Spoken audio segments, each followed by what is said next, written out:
자, 이번에는 이제 이 시마스 교과서에 있는 유신체제와 민주화 운동 보겠습니다.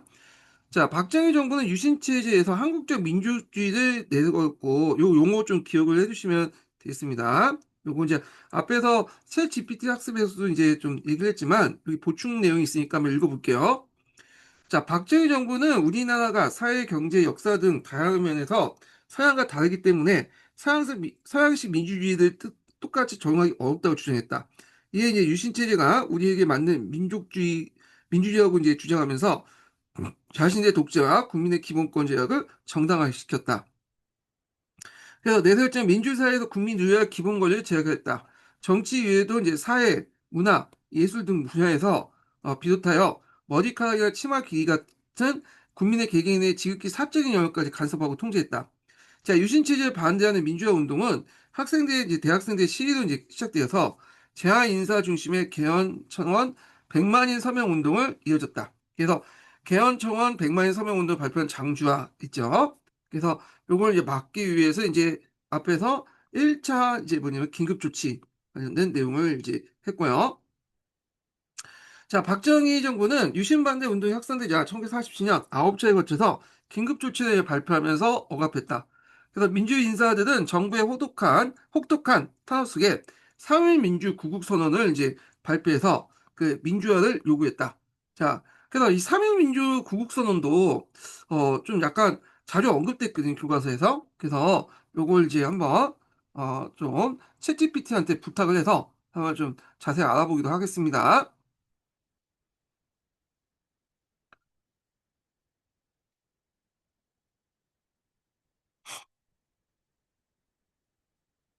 그러면요.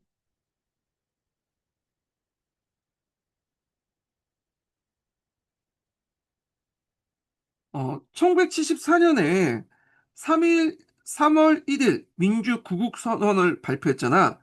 그 3월 1일 민주구국선언 관련된 내용을 좀 알려줘.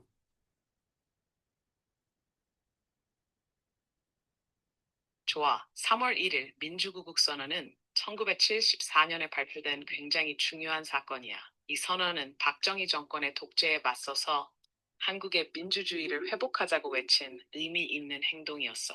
날짜가 3월 1일인 건 1919년에 3.1운동을 계승하겠다는 상징적인 의미도 있었고, 이 선언은 재야 인사들과 종교계 인물들이 중심이 돼서 발표했는데, 대표적인 인물로는 함석헌, 문익환, 김지하, 장준하 같은 사람들이 있었어. 이들은 모두 민주화에 헌신한 사람들이고 박정희 유신 체제에 공개적으로 반대한 용감한 인물들이지. 선언문에선 유신 헌법의 철폐, 국민의 기본권 회복, 민주주의의 재건을 요구했어. 박정희는 1972년에 유신 헌법을 제정해서 사실상 종신 집권이 가능한 구조를 만들었거든.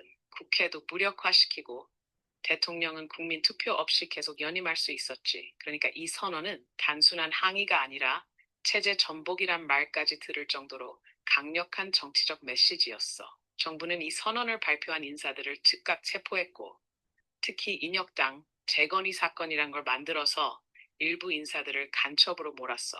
그중 8명은 군사재판에서 사형을 선고받고 무려 선고 하루 만에 처형됐지. 나중에 이건 완전한 사법살인이었다는 평가를 받았고 2007년에 이들 모두 무죄 판결을 받았어.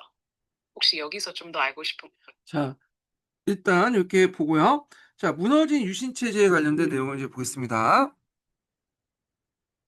자, 1978년 10대 국회의원 선거에서 야당이 신민당이, 여당이 민주공화국보다 더 많은 표를 얻었으며, 자, 그렇지만 이제 앞에서 말한 것처럼 이 당시 이제 선거구의 어떤 문제점 때문에 실제로 많은 표를 얻음에도 불구하고 이 신민당이 민주공화국보다 좀 적었죠. 자, 하여튼 유신체제의 회의적인 민심을 확인했다. 자, 이듬해 제2차 석유파동으로 국내 경제가 불황에 빠지면서 정부에 대한 국민의 불만이 더 높아졌고, 미국을 비롯한 국제사회도 박정희 정부의 장기 집권과 인권 탄압에 비판하였다. 자, 1979년 박정희 정부는 신민당사에서 농성주인 YH 무역의 여성 노동자들 강제로 해산했고, 자, 이에 반발해서 경남 출신이었던 김영삼 신민당 총재를 국회의원에서 제명했다. 자, 요것 때문에 일어난 게 부마 민주 항쟁이죠. 그래서 요거 내용을 좀 보겠습니다. 자, YH 무역 여성 노동자들이 회사 측의 일방적인 폐업 조치에 항의하면서 신민당 당사에 농성을 벌이던 중 경찰 강경 진압 과정에서 여성 노동자 한 명이 사망했다. 자, 이에 항의했던 신민당 총재였던 김영삼은 국회의원 지역에서 제명되었다. 자, 연이은 간헐 조치에 특히 부산과 마산의 민심이 자극하여 대규모 반정부 시위가 일어났고요. 그래서 정부는 군대를 동원해서 이를 진압하려고 했다. 자, 정권 내부의 향후 정권 운영 방안을 둘러서 갈등이 일어나 박정희 대통령이 피살되었고 12.6 사태라고 하죠. 예. 이로써 이제 유신 체제가 무너지고 1인 장기 집권 체제가 막을 내렸다. 그 밑에 이제 북마민주 항쟁에서 부산 대학생들의 요구, 요 내용인데 예전에 한번 읽었으니까 넘어가고요. 요 밑에만 좀 읽어볼게요. 자, 대학생들은 시민과 함께 유신체제를 정하면서 민주화를 요구했다. 자, 정부는 10월 18일 부산의 계엄령, 20일 마산과 창원에 위수령을 선포했다. 계엄령과 위수령은 군대가 출동하여 준도하는 것 같지만 계엄령은 행정권을 포함해서 모든 권력이 계엄사령부에 기속된 점이 다르다. 그래서 계엄령 선포는 국회의 동의를 받아야 됐고 위수령은 이제 행정명령이기 때문에 동의 없이 할 수 있어요. 예. 자, 그 개념 이해를 한번 읽어보겠습니다. 자, 박정희 정부의 유신 반대 운동을 억압하기 위해서 1974년에 9차례 취한 조치는 뭐냐? 긴급 조치. 그 다음 부산과 마산의 박정희 정부에 대항한 저항이 무엇인가? 부마 민주항쟁. 자, 이렇게 있고요. 자, 그 다음에 이제 그 밑에 옆에 보면 이제 뭐 산업화 민주화 두 갈래가 있는데 이 산업화 민주화는 우리 동시에 달성을 했잖아요. 그 과정에서 이제 여러 가지 갈등이 일어났는데 여기에서 이제 박정희 조국 군대와 관련된 내용이 있고요. 그 다음에 이에 대해 민주화를 주장하는 3.1 구국선언 관련된 내용이 있죠. 한번 각자 이제 보시면 될 것 같고요. 자, 그 다음에 넘어가서 이제 여기 천재교과서를 보겠습니다. 자, 여기 앞에 이제 유신체제 당시에 1960년대 말에 국제관계에 관련된 내용이 있는데요. 자, 한번 읽어볼게요. 자, 1960년 말부터 국내 정세가 크게 바뀌기 시작했다. 국제적으로 오랫동안 지속된 자본주의 시장과 공산주의 형사의 냉전이 완화되고 본격적인 대화의 시대가 열었다. 닉슨 독트리도 아시아에 대한 군사 개입을 줄이겠다고 선언을 했고 미국은 이후 이제 7사단을 철수시켰죠. 12,000명 정도의 병력을 대폭 감축했고요. 그 다음에 6.25 전쟁 때 직접 싸웠던 미국과 중국의 관계는 개선되어 이른바 핑퐁으로 했다. 이 핑퐁이 되게 유명하죠. 예전에 한번 닉슨 대통령의 외교 정책 관련돼서 예전에 한번 기출문에 나왔죠. 예. 그래가지고 여기도 한번 좀 세계사를 공부할 때, 서양사 공부할 때 좀 꼼꼼히 볼 필요는 있어요. 한번 읽어볼게요. 네, 핑퐁 외교는 미국과 중국의 외교적 교류를 탁구에 비유한 용어다. 1971년 세계 탁구 선수권 대회에서 참가한 중국이 미국 선수단을 이제 중국에 초청하였고 미국은 이에 응하여 두 나라의 교류가 시작된 걸 의미한다. 이후 미국의 국무장관과 닉슨 대통령이 연달아 중국을 방문했다. 이렇게 있고요. 자, 그래서 국제적인 이제 분위기 속에 한반도에 영향을 줬다. 그리고 이제 그 밑에 닉슨 대통령이 있어요. 아니, 닉슨 독트리가 있어요. 네. 그래서 닉슨 독트리도 이제 이거 시험 문제 나올 가능성이 있으니까 여기는 물론 서양사에서 나오겠지만 한번 읽어보겠습니다. 가끔씩 이제 한국사 교과서에 보면 서양사 관련된 내용이 있어요. 중국사 관련된 내용. 이것도 한번 꼼꼼히 어차피 이제 이 서양사 중국사 공부한다는 셈 치고 한 읽어두는 것도 좋겠죠. 한번 보겠습니다. 자, 닉슨 대통령은 이제 닉슨 독트린이죠. 닉슨 독트린은 닉슨 미국의 대통령이며 독트린은 국가의 외교 정책상 원칙을 얘기한다. 예. 그러니까 1960년 미국은 베트남 전쟁에 대규모 병력 파견했으나 어려움을 겪었고 전쟁에 파견된 미군들의 희생이 됐으며 미국의 재정 부담이 또 커졌다. 그래서 미국 내 여론이 악화되기 시작했고 그래서 이제 이 재정 부담의 악화 등등 해갖고 그때 이제 미국이 태안 지폐가 원래 달러가 이제 금태안 지폐인데 불태안 지폐를 막 찍어냈잖아요. 그러니까 이제 프랑스 같은 나라들이 이제 돈 달라고 하니까 금을 바꿔달라니까 안 바꿔줬죠. 그래서 우리가 알면 닉슨 소크가 일어났는데 요번에 시험문이 나왔는데 이 닉슨 소크의 배경 중에 하나가 베트남 전쟁 때문에 이 재정이 이렇게 악화되는 그런 것도 포함되어 있어요. 예. 자, 이에 이제 1969년 미국 대통령이 이제 그 취임한 닉슨은 감에서 항한 연설을 통해서 베트남 전쟁에서 미국의 개입을 주의 걸 분명히 했다. 그래서 그리고 아시아인들의 방위는 아시아인들이 스스로 수행할 것을 원칙을 선언했다. 이렇게 보시면 되겠습니다. 자, 그래서 국제적 하해 분위기는 대탕트라고 하는데 한반도에 영향을 미쳤다. 그래서 남과 북사의 적시자 회담 및 고위층 상호 비밀 방문이 성사되었고요. 그다음에 아까 남북 공동 선언이 있고 그동안 이제 미국과 냉전체제 유지했던 박정희 정부는 국제 정세와 이제 뭐냐면 남북 간의 변화를 권력 유지하는 데 위협이 된다고 여겼다. 그래서 그 당시 그 또한 1971년 7월 때 대통령 선거에서 출마한 박정희가 야당이 김대중 후보를 어렵게 승리했고 곧이어 치러진 국회의원 선거에서 야당이 이전보다 2배 의석을 확보한 것 또한 박정희 정부의 위기감을 더 키웠다. 자, 이런 것들은 이제 국내 국외적인 어떤 그 뭐야 그 유신 정권이 세진 배경이 되겠죠. 예, 요걸 좀 보시면 되고요. 자, 그래서 유신 체제 또한 통해서 종신 집권을 시도하다 이렇게 볼게요. 요 과정들이 쭉 나와 있는데 선포하고 국회 예산하고 모든 정치 활동을 금지시키고 국민투표를 통해 새로운 헌법을 제정하고 유신법이 됐다. 예. 그리고 통일주체 국민회의를 만들고 여기에서 임기 6년이고 연임 제한은 완전히 사라져 종신 집권이 가능했고 대통령 전체 국회 3분의 1 사실상 임명했다. 그래서 대통령 추천받아 통일주체 국민회의가 이제 도장을 딱 찍었던 거죠. 그 다음에 대법관을 포함한 모든 법관의 임명권을 가졌어요. 예. 그래서 사법권까지 통제를 했고 긴급조치와 관련된 내용들이 쭉 있죠. 그래서 상권분리 침해했다는 거. 그 다음에 박정희 정부는 유시체 한국적 민주주의 합리화시키며 사실상 민주주의 권리가 1인 독재였다. 그래서 여기에서 한국적 민주주의가 계속 나온다는 거는 앞으로 그 용어가 나올 수 있다는 가능성이 있다는 거예요. 예. 그래서 앞으로 나올 가능성이 있다는 거죠. 예, 봐주시고 그 옆에 이제 유신헌법 관련된 내용이 있죠.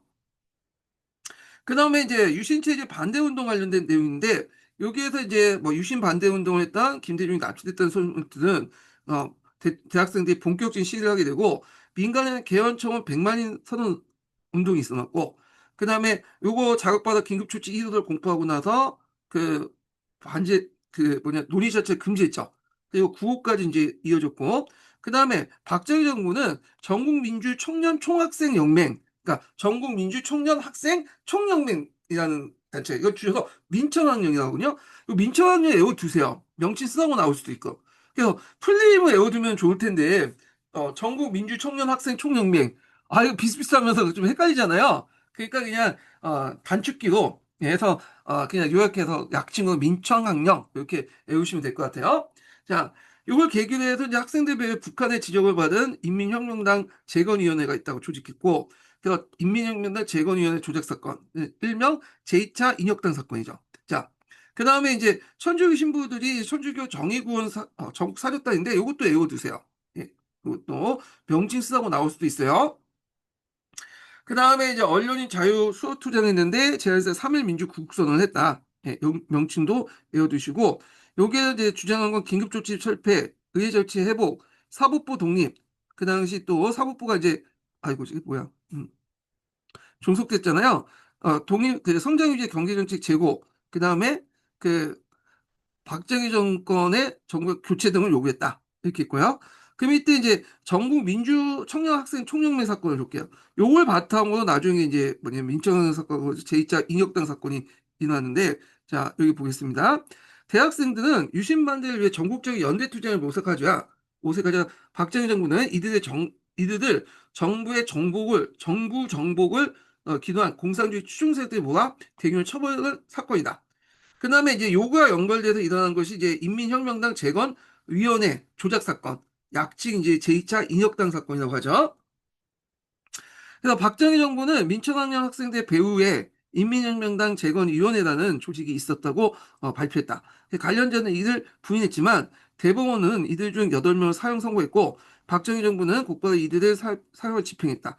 오랫동안 사법산이라는 비판을 받은 법원은 2007년도 이 사건은 당시 재판에 관련자 전원을 무죄 추정했다. 뭐 무죄를 해도 이제 없죠. 재신해서 이제 무죄를 선고했지만 이렇게 했는데 대법원이 그 당시 1차 임역당 사건 같은 경우에는 유죄 판결 받은 사람이 5명이고, 1, 2년 하다가 이제 풀려났는데, 이때는 왜 그러면 대법원이 이제 이들에게 사용을 했냐? 왜냐면 법원을 누가 장악했다? 그 당시 그 정부가 장악했기 때문이죠. 유신헌법을 보면 앞에서 말한 것처럼 이 당시 대법관을 포함한 모든 법관을 누가 가지고 있어요, 임명권을?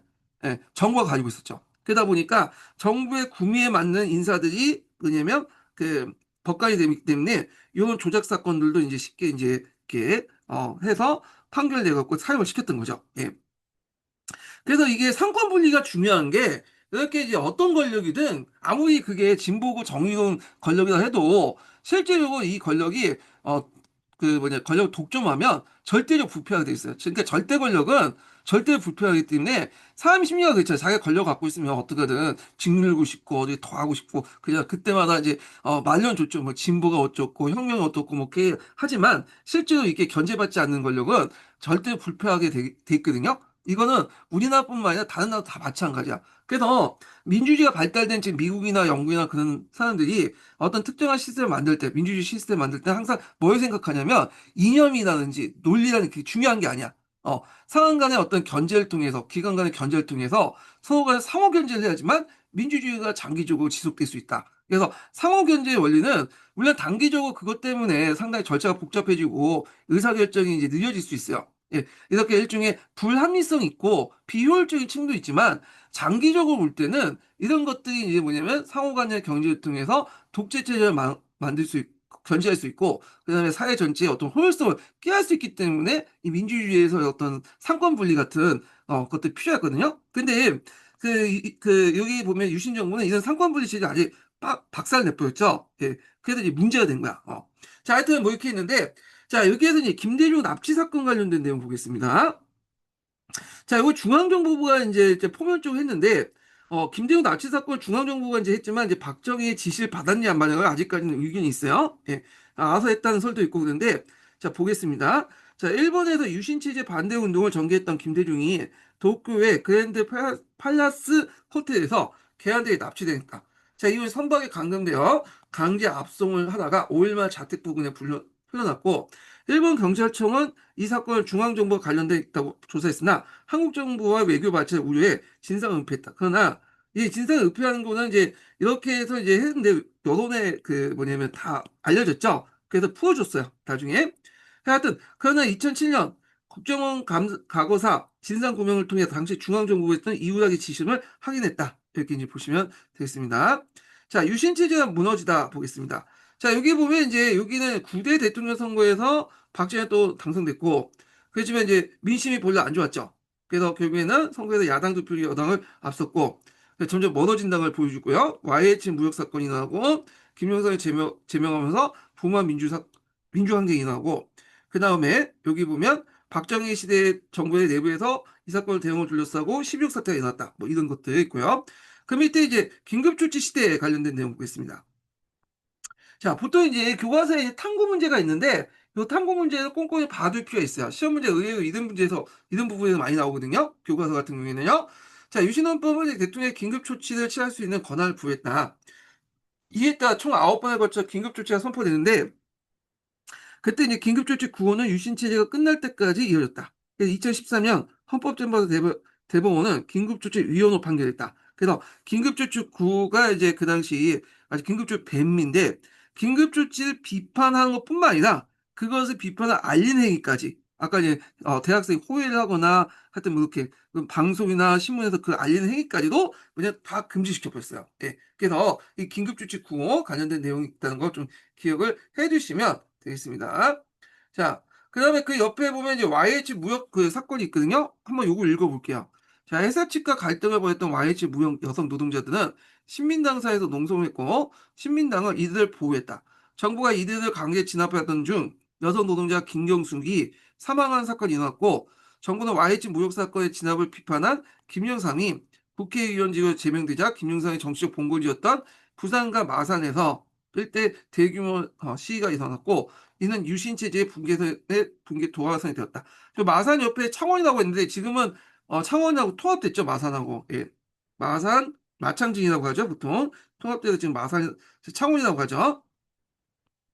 자, 그 다음에 이제 유신헌법 관련된 해당 교과서를 좀 보겠습니다.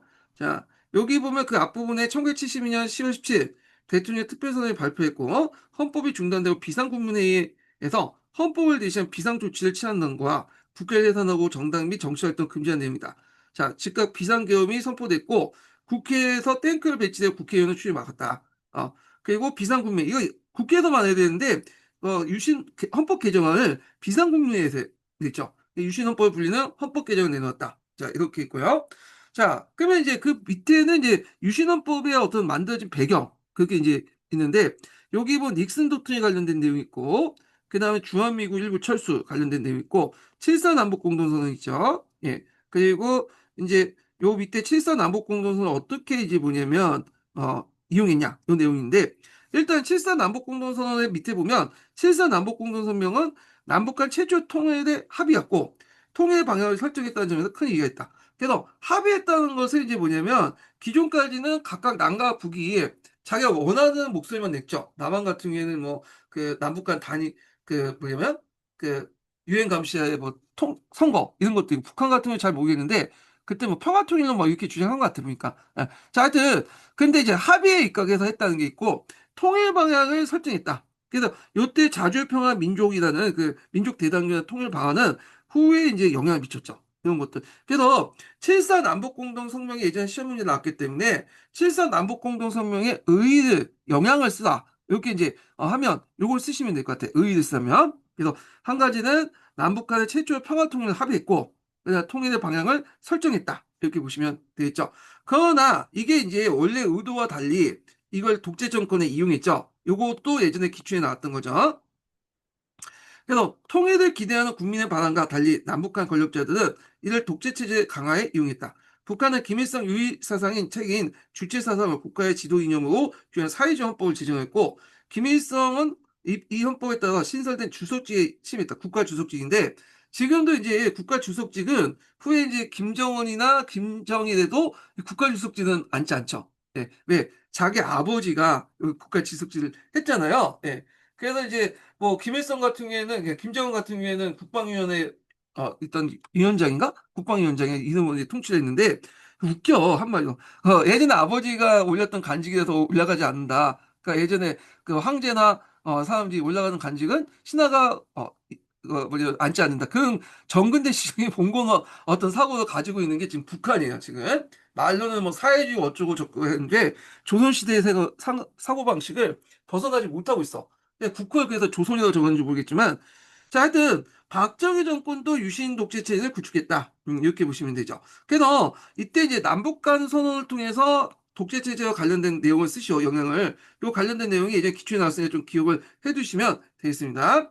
그래서 여기 보면 7사 남북 공동선언 좀 읽어보시고요. 자, 그다음에 유신체의 특징이 뭘까? 그래서 이제 유신체제가 이제 했던 내용들이 쭉 있는데 앞부분은 이제 건너뛸게요. 어차피 이제 비슷한 거니까 건너뛰고. 자, 그래서 이제 7사 남북공동선언을 발표한 지 3개월 만에 박정희 정부 평화통일과 남북대를 10월 유신을 선언했다. 그러니까 통일을 유신에 그러니까 독재체제 이용했던 거죠. 자, 그래서 이렇게 해서 이제 통일주체 국민회의를 통해서 6년마다 선출했고, 그 다음에 국회의원 3분의 1을 추천권할 수 있고 국회가 아니, 대통령이 긴급조치권, 그 다음에 각종 법률을 허용을 중지할 수 있죠. 이걸 통해서. 자, 그래서 이제, 이렇게 사법권, 행정권, 입법권 다 장악했다. 그래서 이제 이렇게 해서 또 박정희 정부는 유신헌법에 반대하여 자유와 민주주의 제도의 회복을 반정부 세력 또는 빨갱이로 몰아갖고 처치를 했죠. 예, 이런 것들. 자, 그 옆에 보면 긴급조치 1호부터 3호까지 있는데 일단은 그 1호를 볼게요. 자, 유신헌법에 반대하거나 비판할 경우 영장 없이 구속, 형사처벌을 할 수 있고, 이유는, 이게 군사재판 넘어가요. 긴급조치 위반자는 심판하기 위해서 비상공법위를 설치했다. 그리고 여기는 이제 구호는 요거조차도 보도하거나 알리는 행위도 금지시켰죠. 그래서 긴급조치 위반자의 소속 학교, 단체, 사업자에 대해서 연대 책임, 그래서 방송 보도 금지, 요걸 이제 앞에 할 경우에 이제 이거 하고, 후업, 후간, 후교, 정관, 폐관, 해상, 폐쇄 명령했죠. 긴급조치 구호가 상당히 뭐냐면 긴급조치 백미라고 할 만큼 상당인데 긴급조치를 쓰라고 하면 1호도 나올 수 있고 2호, 뭐 9호도 나오는데 특히 9호가 나올 가능성이 있어요. 이 9호. 예. 그래서 긴급조치 9호에 대해서 좀 약간 심화학습을 챗GPT를 통해서 해보겠습니다.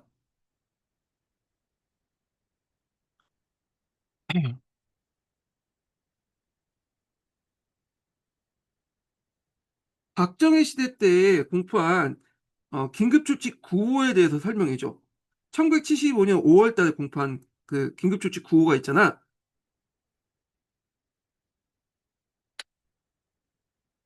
좋아. 긴급조치 9호는 박정희 정권 시절, 특히 유신 체제가 가장 극단적으로 작동하던 시기의 상징적인 법조치야.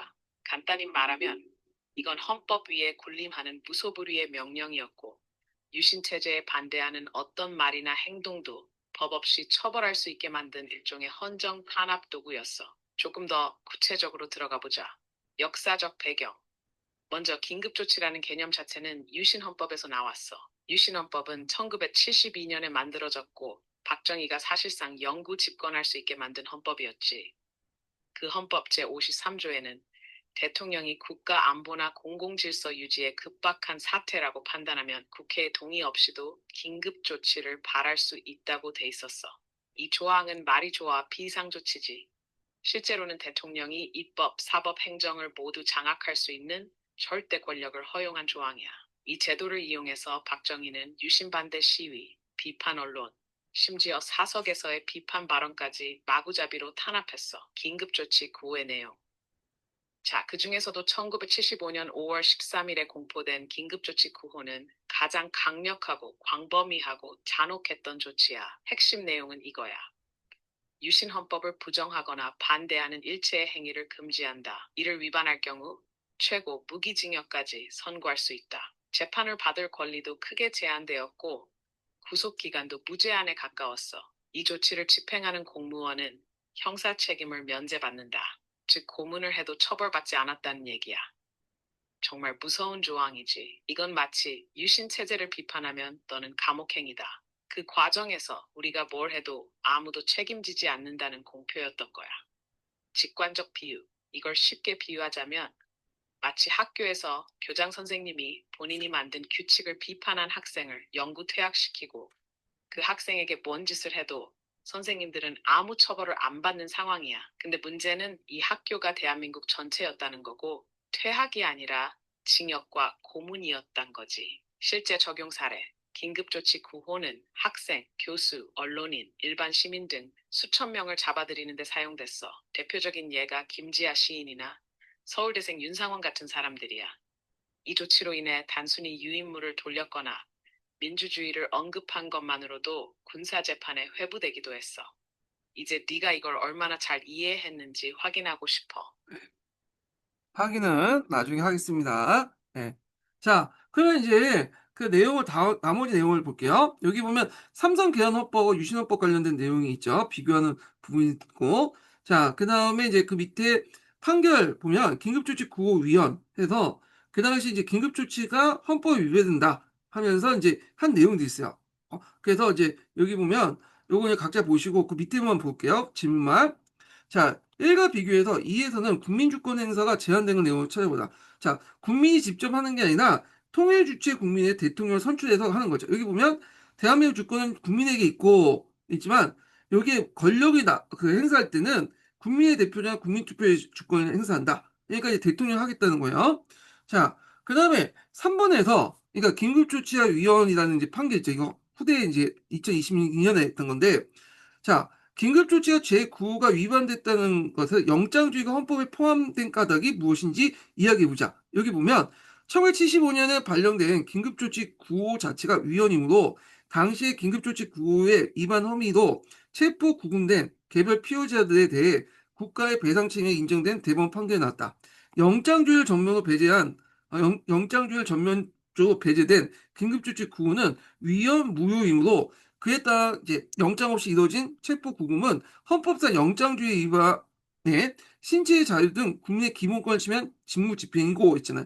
자, 영장주의라는 것은 어떤 이제 사람이나 물건을 강제 처분할 때 법원이나 법관의 발부된 영장이 있어야 되겠죠. 물론 이제 현행범은 긴급 체포를 할 수 있죠. 근데 그 긴급 체포라는 것도 48시간 내에 할 수 있는 거고 48시간 동안 뭐 하는 거야? 영장을 발부받고 이제 해야지 정식 구속을 할 수 있는 거잖아요. 근데 이 당시에 이제 긴급조치 구호나 비롯한 이 긴급조치는 영장 없이 집행했다는 거죠. 예. 그래서 여기에다가 적법한 절차에 따라 법관이 발부한 영장을 제시하게 해요. 국민의 기본권 인권을 지키기 위해서 영장주의가 필요한 건데 영장 무시하고 했다. 그렇기 때문에 이거는 헌법에 명시한 영장주의를 지키지 않은 거다. 위헌 판결을 내는 거죠. 그 외에도 위헌 판결을 내는 요소들이 되게 많아요. 자, 하여튼 뭐 이렇게 있고요. 자, 그 다음에 이제 넘어가서 이제 뭘 보냐면, 지금까지 이제 이렇게 봤고, 이제 그 다음 거, 전두환 대통령 관련된 내용을 좀 보겠습니다. 예전에는 뭐 전두환 대통령까지 안 보고, 박정희만 보고 그냥 넘어갔죠. 박정희만. 예. 근데 최근에 이제 추세를 보니까, 지금 이제 뭐 12.12 쿠데타를 일으켰던 그 박정희나 그다음에 박정희란다. 자, 전두환이나 그다음에 그 노태우도 지금 갔잖아요. 예, 그래갖고 지금 이제 이해관계 당사자들이 이제 이미 저 세상 올라갔기 때문에 제가 얘기를 할 수 있는 것 같아 지금. 그래서 물론 예전부터 얘기할 수 있지만 시험 문제 낼 수 있었던 같거든요. 그래서 예전에 박정희 관련 아니, 전두환 관련된 내용이 그거 3조항인가? 그 정도밖에 안 나왔어요. 그것도 예전에 객관식 기출문제 때 경제사 관련된 내용 나올 때 잠깐 이제 지문으로 나왔던 거고요. 근데 요번에 보니까 재작년인가요? 네, 간선제 그 호원 조치도 나왔잖아요.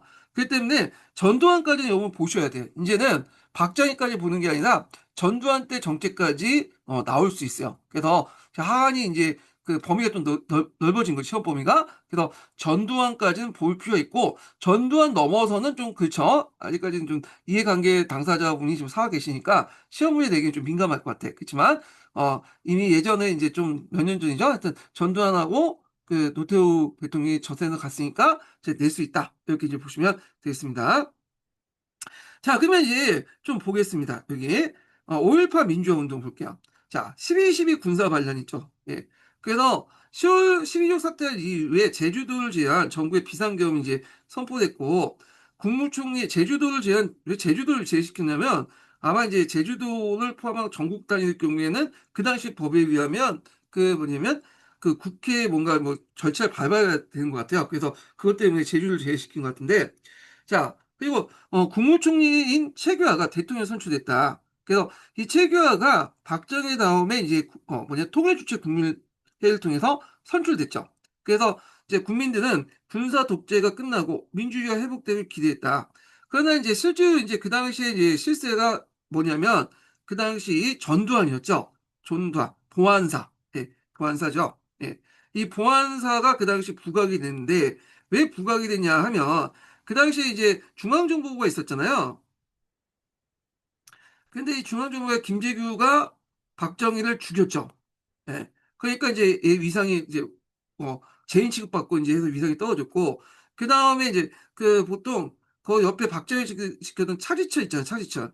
경호처, 경호. 이 경호처의 이상도 떨어졌어요. 그러다 보니까 권력의 공백 상태가 일어난 거야. 그러면서 중앙정부나 이런 데서 수사를 못하니까 오히려 이제 이 보안사에서 군대 보안사 원래 방첩 업무를 담당을 했어요. 방첩 업무는 그 간첩들을 잡아내는 거거든요. 예. 근데 이 보안사 사령관이었던 전두환이 실권을 잡고 이제 뭐냐면 그 수사관 명부로 막대한 권력을 누리게 되죠. 그리고 전두환 같은 경우에는 이제 예전에도 얘기했는데 5.16 군사정권 때 육사 학생들을 조직해갖고 시가행진을 했던 사람이야. 그리고 박정희 예쁨을 받았죠. 그리고 또 하나회라는 사조직을 만들었잖아요. 그래서 이 사조직을 통해서 이제 신군부라는 사람들이 반란을 일으켜서 권력을 장악했고 이게 이제 12.12 쿤데타죠. 예. 그래서 신정부의 정권 장악에 맞서서 학생들은 뭐냐면 비상계엄 해제, 전두환 퇴지 등을 요구하면서 전국에 시위를 벌였다. 원래 12.12 같은 경우에는 이제 예전에 그 12.12를 둘러싸고 이제 소재로 영화도 만들어지고 그랬잖아요. 근데 서울의 봄.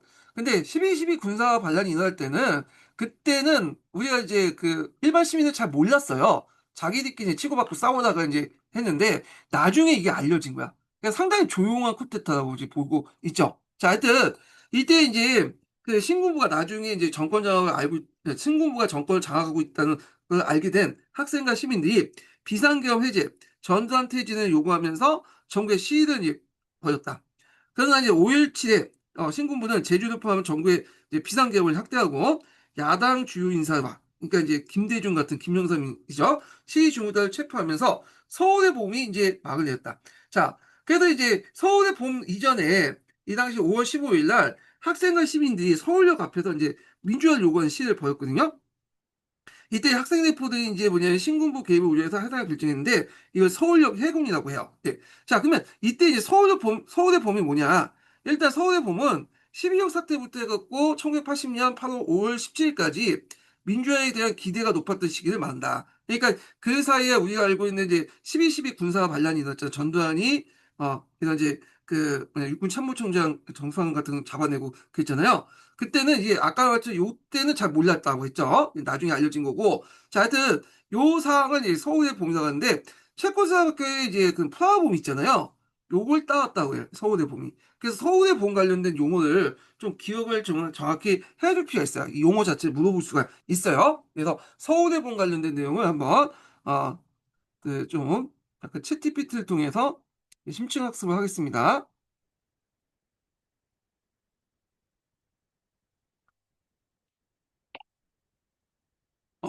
우리나라에서 이제 서울의 봄이라고 하는 그 사태가 있었잖아. 그러니까 그 시절이 있었잖아. 그래서 12.6 사태부터 그 1980년 8월 17일 날, 5월 17일 날 비상계엄 확대 선포까지 서울의 봄이라고 하잖아. 그 서울의 봄에 대해서 좀 자세히 설명해 줘.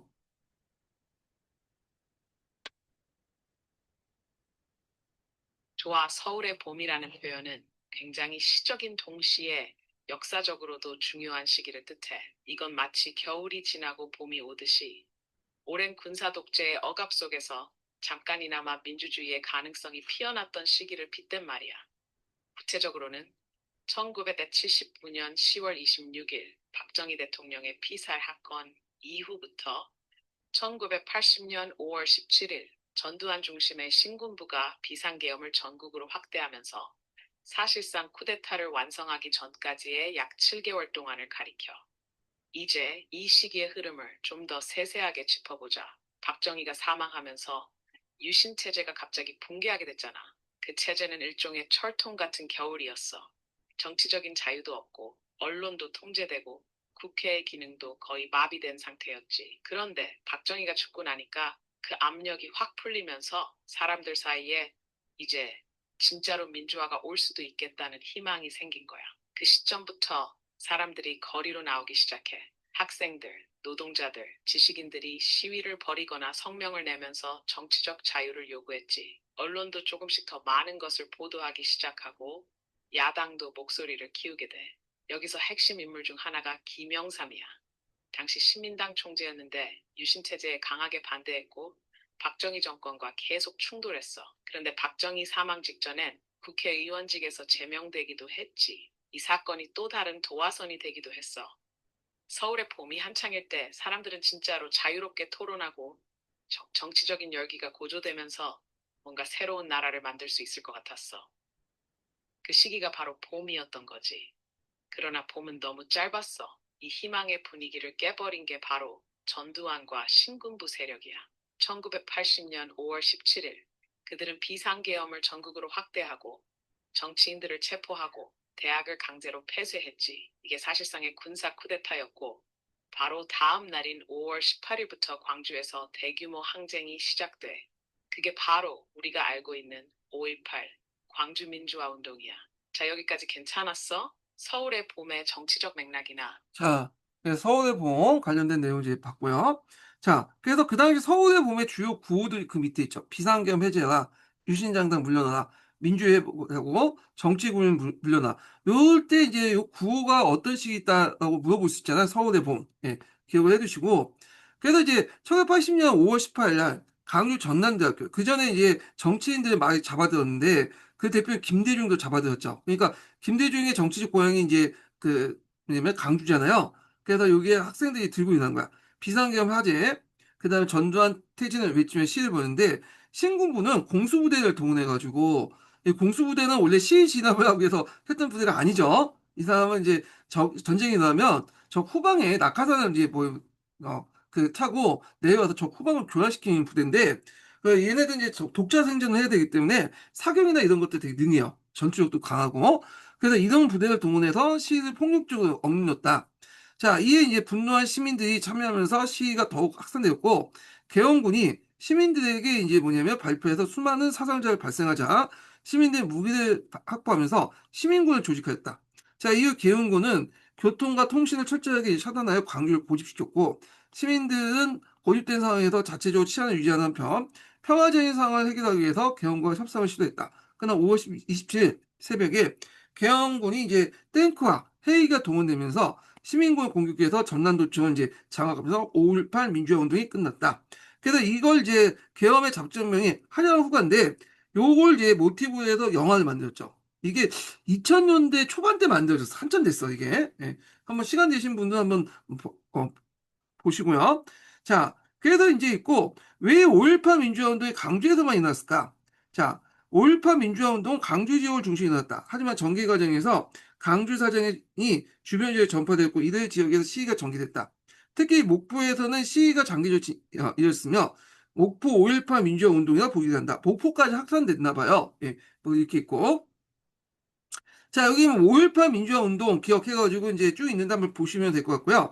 5.18 민주화 운동 관련돼서도 한번 시험문에 나올 때가 됐을 것 같아요. 예, 좀 기억을 해두세요. 그래서 5.18 민주화 운동에 관한 특별법을 제정했고, 5.18 민주화 운동 기념일, 그 다음에 유네스코 기록유산에 등장돼 있죠. 세계기록유산에도. 그래서 2011년 5.18 민주화 운동 관련 기록물이 유네스코 세계기록유산으로 등재되었다.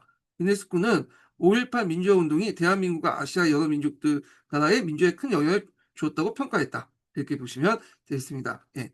자, 근데 이제 여기 듣는 분들은 중에 아니겠지만, 그, 인고생 분 중에 여기 5.18 민주화 운동을 막 폭동이라고 얘기하고, 북한군이 개입해갖고 했다라는 그런 이제 어떤 썩어빠진 생각을 가지고 계신 분들이 있더라고. 어디에서 뭘 배워가는지 모르겠는데, 이거는 좀 버리시는 게 낫겠죠? 예. 자, 하여튼 뭐 이렇게 있고, 그 다음에 신군부 불법적으로 정권을 장악하다 이렇게 보겠습니다. 자, 5.18 민주화 운동 무력을 이제 억누르는 신군부는 입법, 사법, 행정의 상권을 모두 포괄하는 초헌법적 기관인 국가보위 비상대책위원. 그래서 여기 좀 외워두세요. 국가보상. 그래서 그 국가보위 비상대책위원회를 조직했다. 그래서 그 당시 초창기 때 신군부의 이제 권력 기구가 이 국가보위 비상대책위인데 초헌법적 기구죠. 예, 입법, 회복, 사법, 행정을 다 장악했고 실제로 전두환이 장악했다고 보시면 돼요. 예. 자, 그래서 이들은 정치인들 정치행위를 규제하고 언론사를 통폐했어요. 그래서 신문사, 방송사를 통폐합시켰고, 신문사가 방송을 경험하지 못했어요. 그 대표적인 게 TBS라는 그 있거든요. TBS가 KBS, ETV 통합했는데 왜 이렇게 방송국과 신문사를 통합했냐? 관리하기 편해서 그런 거야. 예. 방송국과 신문사가 많으면 관리하기 힘들죠. 그리고 이제 그래서 이제 방송사를 이제 뭐냐 MBC, KBS 딱 두 개를 만들어 놓고 신문사 같은 경우에는 각도의 대표적인 하나만 만들어도 한 거죠. 그래서 이런 식으로 해갖고 신문사 방송을 통합을 해갖고 그 당시 언론을 통제하려고 했다. 이렇게 보시면 될 것 같고요. 자, 그 다음에 이제 삼천교육대를 이제 운영을 하는 등 공포 분위기를 이제 조성했다. 이렇게 보시면 돼요. 자, 삼천교육대 그 옆에 있죠. 그래서 훈련으로 폭력범이나 사회 풍토 문란을 사범들을 교화한다는 명분으로 법적 근거 없이 운영되었다. 그래서 무고한 사람을 끌고 가거나 가혹한 훈련, 노동, 구타 등을 벌여서 전두환 정부의 대표적인 인권 침해 사례로 꼽히는데 그 당시 6만 명이 체포돼서 한 4만 명이 교육받았다고 해요. 거기 들어가면 그 당시 정부에 반대하는 인사들 심지어는 고등학생도 끌고 왔다고 해요. 그 고등학생들 끌고 위해서 이제 좀 학교마다 커터를 줬다고 했죠. 그래서 좀 불량불량 하는 애들 와가지고 이제 가서 좀 훈련을 받도록 하고 막 그렇게 했다고 하는데 자 그래서 이런 식으로 공포 분위기 조성했고요. 그 다음에 신군부 압력을 최규하 대통령이 물러나자 1980년 8월에 그 전두환은 통일주체 국민회의에서 대통령 선출됐는데 자 그리고 또 헌법을 바꿔가지고 이때 이제 헌법은 이제 어떤 내용이냐 비상조치권이나 국회 해상권을 유지하고 이제 했던 것이 이제 그 헌법인데 이때는 이것도 간선제요. 근데 이때는 대통령 선거인단을 통해 간점세요. 이거 예전에 시험 문제 나왔죠. 그래갖고 그 박정희 때 유신헌법과 그 다음에 개헌을 통해서 했던 헌법에서 아까 무슨 것이 공통적이냐? 대통령 선거 방식 간선제다. 간접선거 관련된 내용이 시험문이 나왔다. 그래서 이때 대통령 임기를 좀 눈여볼 게 7년 단위로 둔 거야. 참 이렇게 보면 권력자들은 독재자는 자신이 이제 좀 더 해먹고 싶잖아요. 그러면 7년 단임보다는 7년 중임이라든지 이렇게 단임이라는 구조를 안 주면 되잖아. 그냥 한 번만 딱 명시를 했는 건 뭐냐면 아마 이제 그 당시 그 전두환이 여러 가지 설이 있어요. 전두환이 박정희와 좀 비교해가지고 자기를 좀 약간 정권의 정당성 높여주려고 했다. 박정희는 독재를 했지만 난 독재를 하지 않겠다는 어떤 의지의 표현이다. 그걸 통해서 뭔가 자신의 어떤 쿠데타를 정당화시켰다는 의견도 있고요. 그리고 나중에 그 생각도 했겠죠. 7년 단임해갖고 물러난 후에도 일종의 상황 정치를 하겠다. 그런 생각을 한 것 같아. 그래서 이제 자기 친구였던 이제 자기 말 잘 듣던 이제 노태우를 이제 후임자로 정했잖아요. 일종의 상황 정치를 하기 위해서. 근데 노태우를 즉위하고 나서 자기 뜻대로 움직이지 않았죠. 예, 그래서 이제 그렇게 됐는데 자 다음에 이제 전두환은 새 헌법에 따라 다시 대통령을 선출했다. 이것도 똑같은 방식으로 했는데 여기는 이제 90.2%. 나름대로 99.9%는 좀 약간 그렇잖아. 그러니까 눈도 있고 그러니까 90.2%에서 당선됐다. 이렇게 보시면 되겠습니다. 자, 그 다음에 전두환 정부가 민주화 운동을 탄압하다. 자, 전두환 정부는 민주화 운동을 강하게 탄압했어요. 그래서 민주화 운동을 주도한 사람을 국가보안법 위반으로 구속했고, 대학교에 경찰을 상주시켜서 학생들에 대한 대학생 강제 전시시키는데 이걸 뭐라고 하냐면 녹화 사업이라고 해요. 그래서 녹화 사업은 학무지에 이제 나물 심는 것처럼 이렇게 크게 만드는 거죠. 그래서 불순한 이제 그 생각을 갖고 있는 학생들에게 일종의 사상 교육을 시켜갖고 녹화 사업을 해요. 그래서 이들에게 이제 또 녹화 사업 시켜놓고 이제 또 휴가를 보내고 프락치 활동을 하게 하잖아요. 그래서 이제 이렇게 해서 이제 강제 입대시켰고요. 그 다음에 영화에서도 이거 좀 나와요. 이걸 소재로 해가지고 좀 보여주는 게 있거든요. 보도지침이라는 걸 나타나. 보도지침. 그래서 언론도 이제 통제했는데 매일마다 이제 전두환 대통령이 보도지침 내서 요걸 바탕으로 해서 이제 그 뭐냐면 보도를 하고 기사 쓰라 형식으로 이제 했는데 그래서 이제 전두환 정부는 언론사의 보도 지침을 내려 보도의 내용과 형식에 간섭한 언론을 직접 장악했다. 그래서 이제 이게 안 알려지다가 1986년에 이제 알려지게 되죠. 그때 이제 그 말지, 이 지금 존재하는지 모르겠는데 예전에 제가 말지를 되게 많이 읽었어요. 저도 한번 신문 기자가 돼보겠다고 해서 그 당시 이제 말부터 해서 주간지를 대석 개 읽고 신문도 매일 두 개씩 읽고 그랬거든요. 예. 그래가지고 이제 있는데 하다가 안 돼갖고 제가 이제 돌아가서 이제 그 임용시험 봤는데 처음에는 언론 기자가 되려고 했어. 예. 그래서 말질 많이 읽었어. 예. 자, 하여튼 이 보도 지침을 내렸다. 그 보도 지침 중에 그게 하나가 뭐냐 예시가 보면 그 김대중 관련된 표현이에요. 원래 김대중이 잡혀가지고 사형 선고를 받았잖아요. 근데 미국의 압력 때문에 김대중은 이제 미국을 보냈거든요. 일종의 김대중이 이제 그쪽 망명을 간 거죠. 그러다가 정권 후반기 때 다시 돌아와 김대중이. 그때 이제 귀국할 때 무슨 지침을 내렸냐면 김대중이라는 말을 쓰지 마라. 그렇지만 다른 용어를 써서 사실관계만 보도해라. 간략하게. 그래서 김대중보다는 그 당시 재하인사라는 표시를 했거든요. 재하인사. 그래서 재하인사가 돌아왔다. 이렇게 이제 해가지고 이 보도 지침이 하나가 다 여기 나와 있어. 예. 그래서 이제 이런 내용들이 김대중 관련된 내용 같아요. 예. 자, 하여튼 뭐 이렇게 있고 자, 그러면 이제 보도 지침이 내려서 언론을 통제했고요. 한편으로는 정권에 이제 대한 반발을 또 유화 정책이죠. 이게 그 전두환이 이 당근과 책지질은 되게 잘했거든요. 그래갖고 이제 유화 정책도 많이 했어요. 그 대표적인 게 뭐냐면 야간 통행 금지야. 그래서 예전에 12시부터 4시까지 허락받지 않은 사람은 통행을 금지하는 게 있었어요. 이게 일제 강점기 때 했던 건데 그러다가 이제 나중에 미군정 때 또 계승됐다가 또 후에 이제 계속 곤치지 않고 이제 했던 거죠. 그래서 이 당시 야간 통행 금지에 걸리면 유치장을 갇혀요. 통보이 끝난 다음에 풀려나고 벌칙금을 무는 경우가 많았다는 거예요. 근데 이제 유화 정책에서 야간 통행을 뭐냐면 풀었죠. 예. 그래서 이제 이때부터 이제 밤에 여러 가지 유흥업소 같은 것들이 많이 활성화되고 그랬는데 자, 그래서 야간 통행 금지가 이제 전면 해제됐고요. 그 다음에 80년대 들어오면 중고등학교 두발과 교육도 자유화돼요. 예, 이거 생각나. 그래갖고 80년대에서 그게 아마 전두환 대통령 때까지 80년대 후반대까지인가? 이렇게 이제 그 두발과 교육도 자유화돼갖고 제가 중학교 1학년 때 이게 이제 봉천중학교에 다녔는데 그때는 이제 뭐냐면 전두환 시대 때 막 끝날 때 그 87년이에요. 예, 그때는 두발 교부에 자유화 사복도 입고 다녔어. 그러다가 이제 올림픽 해가지고 넘어갈 때, 그러니까 이제 노태우 정권 시기 때부터 점점 학교에서 이제 교복을 입기 시작해요. 학생들도 그걸 바라고.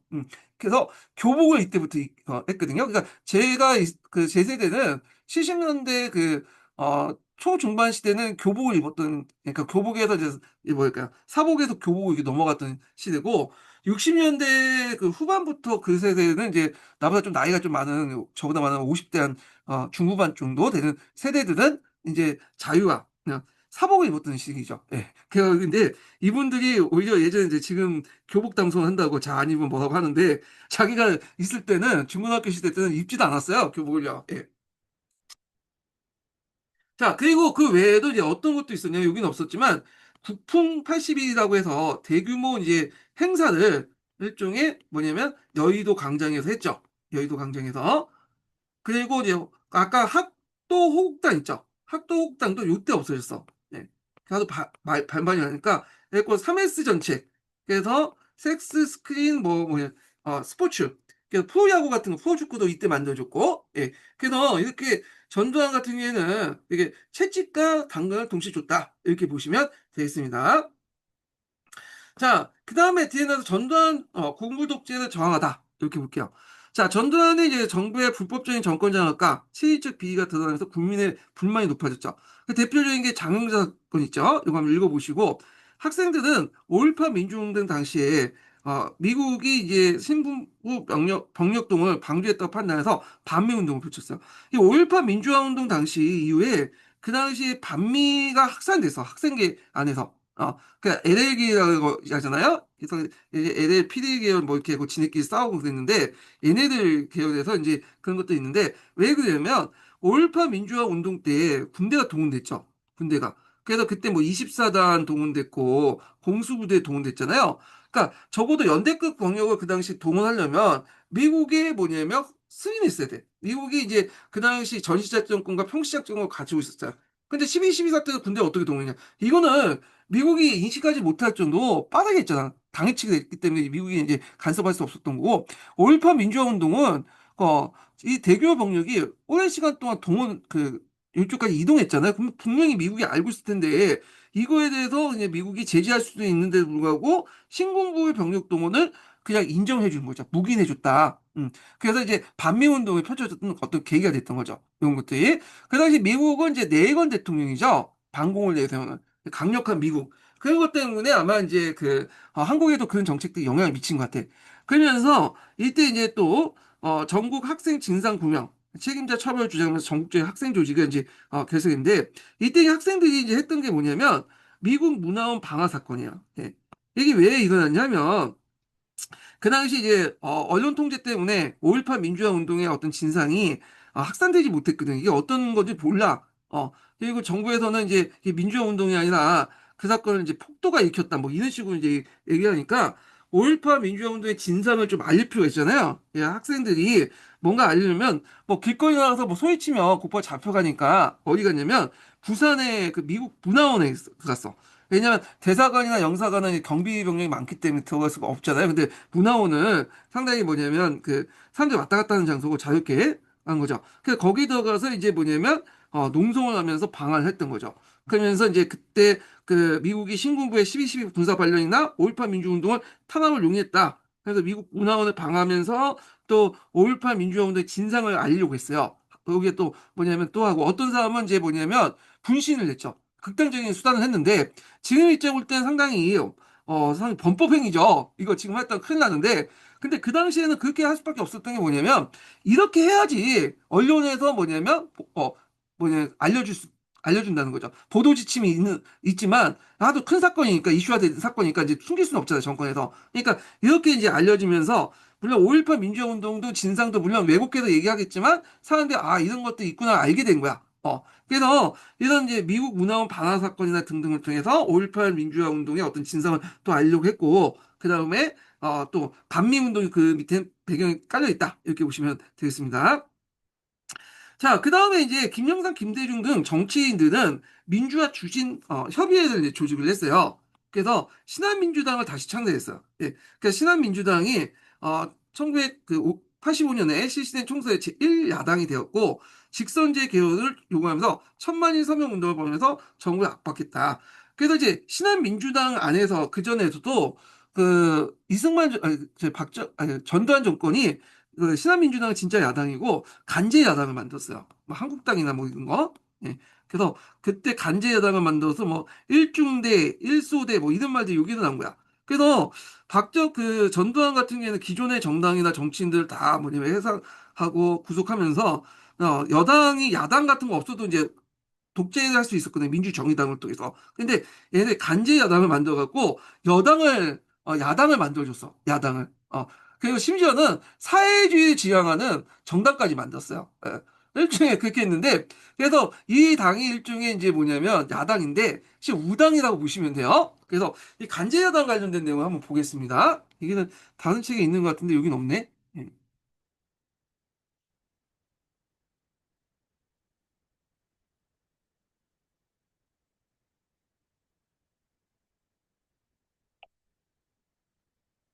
전두환 대통령 시기 때 그 자기가 따로 간제 야당을 만들었잖아. 이 간제 야당에 대해서 좀 설명해주고 신한민주당에 대해서 좀 다시 설명해줘. 신한민주당.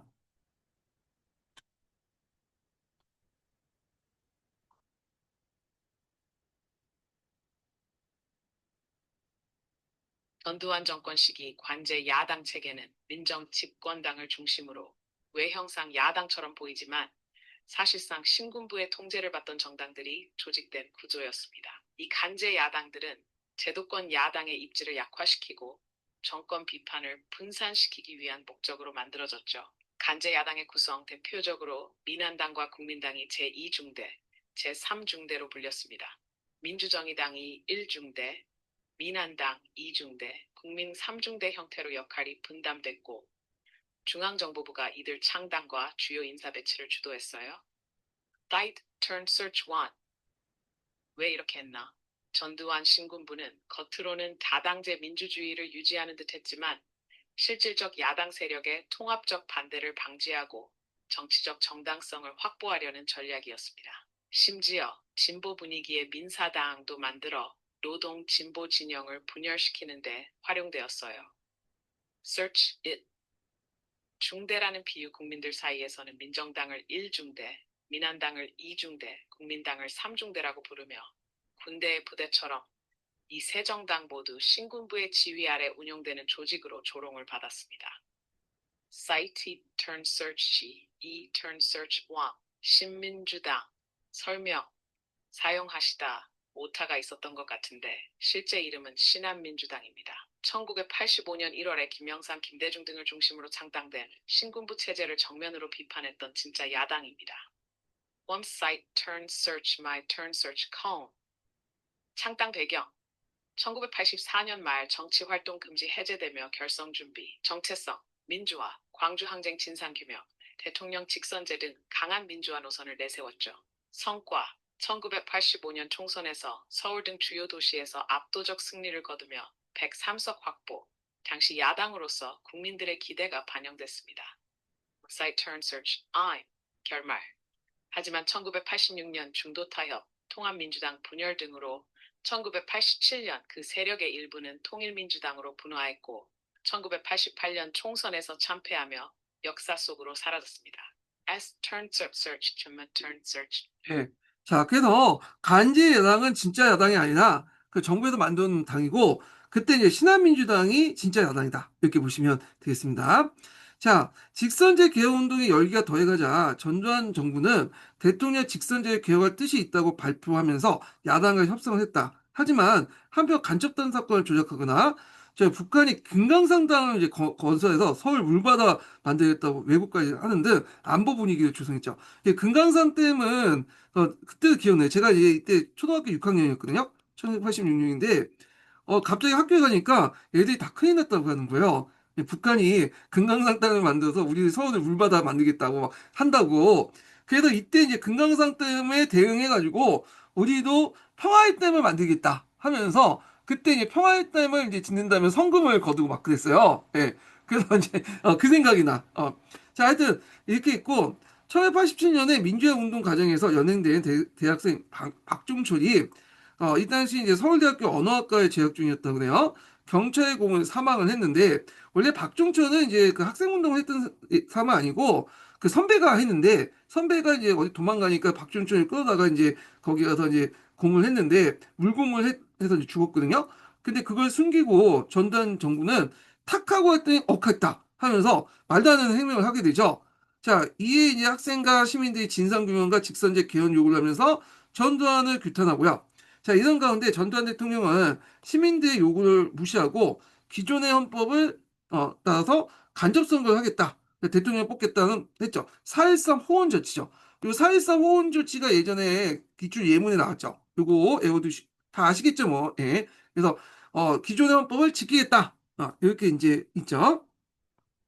자, 그래서 이제 그 밑에 보면 이제 남영공 대공분실 민주화 운동 기념관 이렇게 있는데 남영공 대공분실은 소재로 해서 영화를 많이 만들었죠, 이거. 예. 자, 하여튼 민주화 운동 기념관은 원래 간첩 국가보안법 위반을 조사하기 위해 사용된 곳으로 남영공 남영동의 대공분실이 불렸다. 이곳에 수많은 이제 민주인사들이 잡혀와서 고문을 받았고 박종철도 5층에서 고문당해다 사망을 했죠. 물고문 당했죠.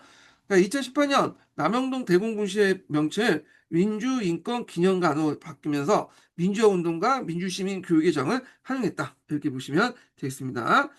자, 그 다음에 이제 여기 있고 박종철 관련된 추모 시비가 있고 또 볼게요. 자, 4.14 호응 조치에 대한 저항이 확산된 가운데 5월 18일 날 천주교 정의구현 사료단 요거 외워두세요. 여기 나올 수 있어요. 그래서 박종철 고문치사 사건의 은폐 조사 됐을 폭로했다. 자, 이를 계기로 이제 시민들의 분노가 폭발되고 민주헌법 쟁취국민운동 본부가 이제 하고 결성돼서 호언철폐 독재 타도를 주장했다. 요거 예전에 한번 그 한능검에서 나왔어요. 유명한 말이죠. 예. 그래서 꼭 기억을 해두시고 1987년 6월 9일 열린 시위에서 대학생 이제 이한열 군이 연세대학교 경영학과 학생인데 체류탄 맞은 홍수한테 빠지게 돼요. 그래서 경찰 쏜 체류탄에 맞아 빈사 사태에 빠지자 시민과 학생들이 더욱 결집했다. 하지만 여당이 그때 여당은 민주정의당, 민정당이라고 하죠. 전혀 정의당치 않는 것들이 그 민주정의당 이름을 갖다 붙인 거죠. 자, 이때 이제 직접적인 계기가 됐던 것이 뭐냐면 6월 10일 날 그 당시 노태우를 그 당시 대통령 후보로 지명한 거죠.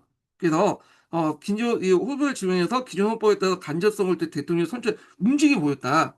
그래서 6월 10일 날 민주정의당 정당대회 때 이게 하니까 이걸 계기로 해갖고 이제 뭐냐면 60 민주화 운동이 일어나는 거야. 직접적인 계기는 요거죠. 그 전에 이제 뭐 호흡 철폐 반대 운동도 있었고 했지만 이게 직접적인 계기였고요.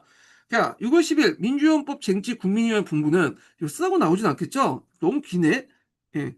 민주헌법 쟁취 국민 그 플레임만 나 있고 이게 약칭이 없어. 이거 어떻게 써가면 많이 틀릴 것 같아. 진짜 미친 척하고 어떤 교수가 60만세 운동을 주도한 그 본부 이름 중심체 조직을 써. 써고 나올 수 있잖아요. 예. 민주헌법 쟁취 국민운동 한번 몇 번 써보세요. 예. 자, 저는 외울 필요 없어요. 저는 그 읽어주는 겁니다. 어차피 여러분들 시험 보는데 시험 보는 사람들 외워야 돼 이거. 하여튼 민주헌법 쟁취 국민운동 본부는 정부의 박종철 고문치사 은폐 조작을 규탄하면서 호언철폐를 요구하는 국민대회였다. 그때 넥타이 부대들이 이제 참여했다고 했죠. 직장인들이 시위에 참여했고 중고등학생들이 농성장에 이제 생활필수를 전달하는 등 시위가 범국민적으로 확대됐다. 결국에 정전 정부는 국민의 요구에 굴복하여 여당 대표인 노태우의 직선제 개혁, 언론인 자율성 확보, 그 다음에 정당활동 보장을 선언한 유명한 6.29 선언을 했죠. 6.29 민주화 선언이라고 하죠. 그래서 6.29 선언을 누가 했냐? 그래서 노태우는 자기가 했다. 뭐 전달 자기가 했다 했고 원래 6.25는 노태우 전두환이 자발적으로 한 거 아니죠. 어쩔 수 없이 한 거잖아. 그래서 전두환 같은 경우에는 어떤 생각까지 했냐면 서울에서 이렇게 전국적으로 확대되니까 예전처럼 강주 민주화운동처럼 탱크를 몰아가지고 탱크를 이제 보내서 또 부대 그 군인을 보내 그 군대를 보내서 진압하려고 했는데 이게 잘 안 됐어. 일단 미국이 뜯어 말렸죠. 이 강주는 하고 좀 범위가 더 크잖아. 거기다가 88 올림픽 게임이 있었잖아. 근데 그런 가운데 막 전두환 정부가 막 군대를 동원해 대규모 탄압할 경우에는 이미지가 상당히 안 좋잖아요. 자, 그 하여튼 뭐 이렇게 했는데 결국에는 그 미국의 압력 등등 여러 가지 이유로 해서 결국에 군 투입 반대 여론이 높았기 때문에 투입을 못했다. 이렇게 보시면 되겠습니다. 자, 6월 민주항쟁은 시민들이 군부 독재 정권의 가혹한 탄압을 맞서 민주주의를 이룩한 사건이다. 학생과 정치인뿐만 아니라 농민과 노동자 등 다양한 계층들이 참여한 민주화 운동이었다. 또한 시민의 힘으로 군부 독재를 끝내고 평화적인 정권 고치의 길을 열었으며 이후 각 분야의 민주화 운동이 활발하게 일어난 원동력이었다. 그래서 제가 6월 민주화 항쟁 때 또 살아 있었잖아요. 저도 여러분들 없는 분도 있었지만 태어나기 이전에. 근데 그때 제가 중학교 1학년이었거든요. 근데 중학교 1학년인데 그때 기억은 그 제가 이제 거기 봉천중학교에 있었다고 했잖아요. 그분의 서울대학교가 있었어요. 근데 거기 맨날 데모를 하는 거야.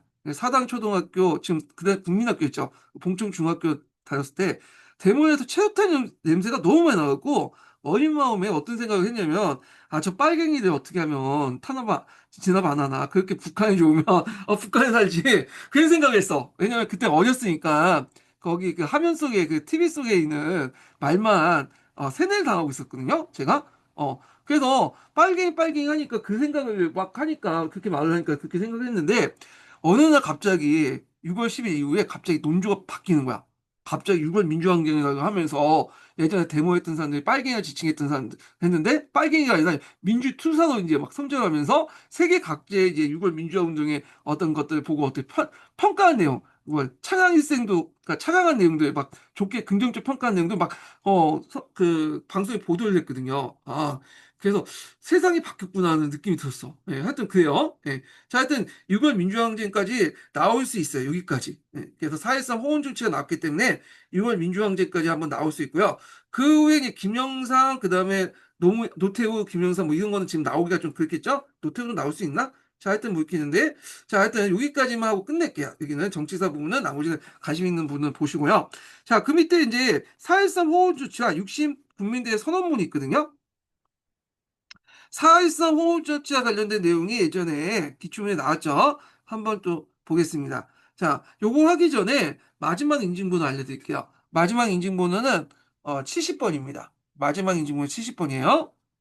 본인은 이 사람이 그 전두환이죠. 전두환이 흔히 쓰는 이 말투가 본인은 이런 말이야. 본인은 그러니까 본인은 여기 나오면 아 이거 전두환이다 이렇게 보시면 돼요. 예. 본인이라는 말을 많이 썼어. 자, 본인은 얼마 남지 않은 촉박한 임기와 현재 국가적 상황을 종합적으로 판단하여 임기주 개헌이 불가능하다고 판단하고 현행헌법. 이 현행헌법이라는 건 뭐죠? 이 기존에 자기가 이제 만든 7년 단임의 그 간선제 중심의 그 헌법을 얘기하죠. 그래서 현행헌법에 따라서 후임자에게 정보를 이양할 걸 청구할 바이다. 후임자는 누구였어요? 자기 친구였던 노태우에게 주겠다는 거야. 예. 노태우는 이제 앞에 12.12 쿠데타 할 때 그 구사단장이었죠. 그래서 저 일산이나 고향 지역을 지켰던 구산단장이었는데 그는 일산은 없었고 하여튼 그 지역의 병력을 빼와가지고 그 뭐냐 거의 세 개 연대 중에 두 개 연대를 빼와가지고 그 12.12 쿠데타 선거에 크게 기여를 했잖아요. 이 사람이요. 원래 일선급 그 후전선 부대를 빼는 거는 아무리 쿠데타를 했더라도 좀 선이 넘는 행위예요. 예. 근데 이게 쿠데타를 이제 한다는 이유로 병력을 빼가지고 뭐냐면 동원했죠. 자, 하여튼 이와 함께 본인이 평화적인 정부 이양과 서울 올림픽이나 양대 국가 대사를 성공적으로 치르기 위해서 국력을 분열시키고 국력을 낭비한 소모적 개헌 논의를 지향할 걸 선언합니다. 4.13 호원전치 좀 기억을 해두시고 자, 그 다음에 이제, 여기에서 이제 60 국민대표 선언을 보겠습니다. 요게 계기가 된 게 바로 앞에 요거 관련돼서, 노태우를, 뭐냐면, 민주정당 정당대에서 이제 임명했잖아요. 그에 반대해갖고 이제 전국적 확대됐는데, 자, 여기 보면 두 번째 볼게요. 자, 여기 보면 국가의 미래와 소망인 꽃다운 젊은이들, 이 젊은이 누구겠어요? 그 앞에, 이 고문을 죽인, 아하고 하는, 딱 때리니까 하고 죽었다. 박종철이잖아요. 예, 박종철. 자, 야만적인 고문을 죽여놓고 그것도 모자라 뻔뻔스럽게 국민을 속이려 했던 현 정권의 국민의 분노가 무엇인지 분명히 보여주고 국민적 여망인 개헌을 일반적으로 파기한 4.13 폭고. 근데 여기는 폭고라는 말을 썼어. 여기는 호언이라는 말을 썼고. 예. 그래서 각자의 입장에 따라 이게 용어가 좀 달라져. 똑같은 사태도. 그래서 이제 철회시켜 민주의 장정을 시작한다. 뭐 이렇게 있죠. 자, 그래서 이는 4.18, 4.13 호원조치 발표에 민주헌법 쟁취 국민이요. 요것도 나올 것 같은데 한번 이제 보시면 될 것 같고 하여튼 이렇게 해서 전두환 대통령 정부에 저항했다. 이렇게 보시면 되겠습니다. 자, 그래서 이제 그 밑에 문제 풀어볼게요. 질문 1. 자, 민주주의 헌행헌법의 대통령 선출 제도와 당시 국민들이 원했던 개헌의 내용을 어떤 차이가 있는지 말해보자. 자, 헌행헌법은 간접선거, 개헌은 직접선거를 얘기하죠.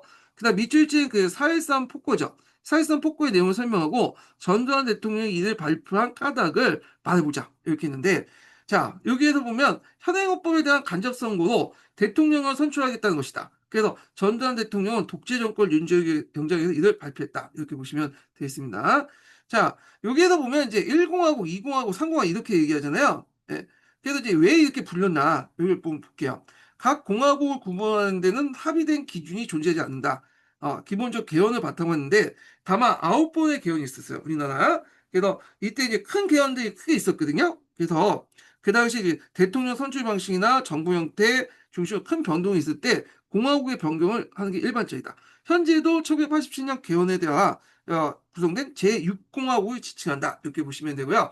우리나라뿐만 아니라 프랑스도 이런 식으로 지칭하더 1공화국, 2공화국, 3공화국 이렇게 대규모 이제 헌법 구조, 권력 구조가 변동할 때마다 헌법에 의해서 권력 구조가 변동할 때마다 이렇게 이제 불려지게 된 거죠. 그래서 우리나라는 아직까지 1987년 9차 개헌을 바탕으로 했기 때문에 여기 이제 뭐냐면 가지 지금 6공화국인데 이때 만들어진 개헌 헌법을 지금 개정한다 만다고 많이 많은데 아직까지 개정하지 않고 있어요. 몇 년 전에 1987년이면 아이고 벌써 이제 그 40년 돼가네요. 예, 뭐 이렇게 있고 그 다음에 이제 여기에서 이제 안 나온 내용이 뭐냐면 6.29 선언이죠. 요거에 상당히 다른 책에 나와 있는데 요거 한번 챗 GPT 학습하고 나서 오늘 수업은 끝내겠습니다. 예, 한번 보겠습니다.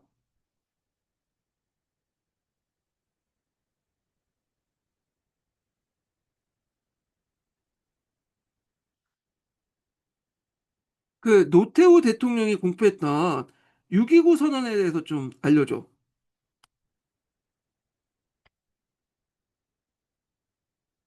좋아요. 6.29 선언은 대한민국 현대사에서 굉장히 중요한 전환점이에요. 아주 간단히 말하자면 이건 1987년에 당시 여당 대선 후보였던 노태우가 발표한 직선제 개헌과 정치적 자유 보장을 약속한 선언문이에요. 그런데 그 배경을 좀 알아야 왜 그렇게 중요한지 감이 와요. 자, 당시 상황을 자동차 운전으로 비유해 볼게요. 1980년대 중반의 한국은 마치 브레이크 고장난 차처럼 군사 독재 체제로 질주 중이었어요. 박정희 전 대통령의 핵심 체제를 계승한 전두환 정권은 국민의 정치적 자유를 억압하고 대통령을 국민 투표가 아닌 간접 방식으로 뽑았어요. 말하자면 국민은 차의 핸들도 브레이크도 못 잡는 승객이었죠. 그런데 1987년 이 차량은 폭발 직전이었어요.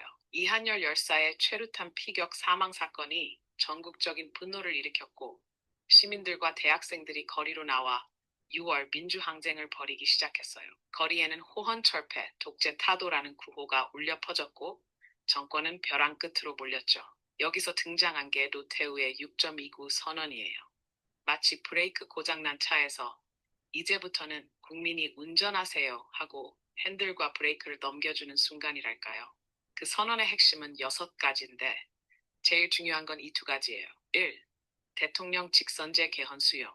이제 대통령은 국민 투표로 직접 뽑자. 인권과 자유 보장, 언론, 집회, 시위의 자유를 더 이상 억압하지 않겠다. 다만 이건 노태우 개인의 결단이라기보다는 전두환 정권과 신군부 세력이 대중의 분노와 항쟁을 피하려고 선택한 정치적 양보였어요. 그러니까 이건 백기를 든 선언에 가까워요.